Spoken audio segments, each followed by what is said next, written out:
কোথায়? ওখানে নৌকায় ফেলাইছে। আমি ফুটেজ পাঠাচ্ছি। ওকে, ওই নিয়ে গেছে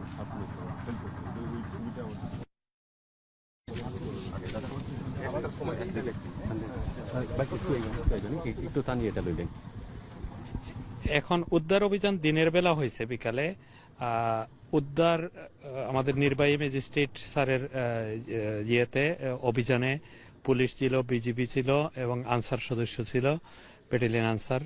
তো এখানে 12,000 ঘনফুট পাথর জব্দ করা হয়েছে এবং সাথে সাথেই ম্যাজিস্ট্রেট স্যার অর্ডার দিয়েছেন সেগুলো প্রতিস্থাপনের জন্য।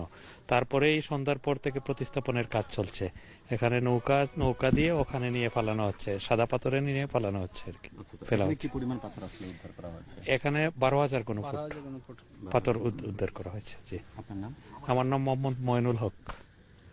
আমি নাজির, ইউনো অফিস, কোম্পানিগঞ্জ। হ্যালো, এখান থেকে বেশি দিচ্ছি আমি, ওই যে ফুটেজ নিচ্ছি, ইন্টারভিউ নিচ্ছি, এর জন্য দিচ্ছি। আপনি একটু লিখে নেন, আমি বলি। হ্যাঁ, আপনি একটু লিখে নিন। অভিযানে নেমেছে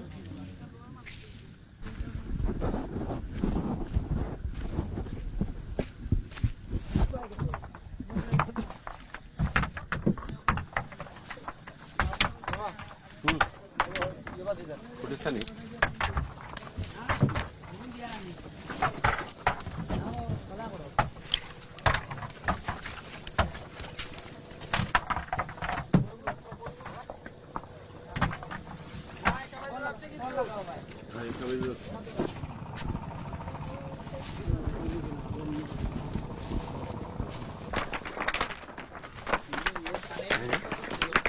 বুঝছি না। ও না, তুলেন আপনারা তুলেন।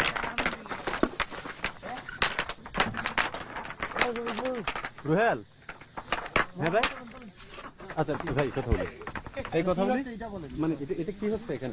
বলেন, কি করতেছেন? পাথর তো তুলে নিচ্ছেন, কি করতেছেন বলেন? কি করতেছেন? পাথর এখান থেকে এদিকে তাক, ঘুরেন। ভাই আমরা বলি সমস্যা না, সমস্যা নাই। কি করতেছেন এগুলো? ওগুলো ওই যে স্যার কইছে আমরা এখান থেকে ওই যে এখানে পাথর পালাইতাম, যে পালাইতেছে।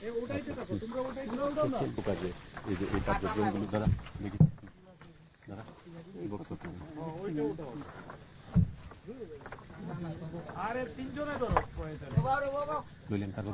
নির্বাহী কি হচ্ছে? এখনো পাথর প্রতিস্থাপন করা হচ্ছে, যেগুলা জব্দকৃত পাথর ছিল এগুলো আবার স্পটে নিয়ে সাদা পাথরে নিয়ে যাওয়া হচ্ছে ইউনো স্যারের নির্দেশে। ঠিক আছে।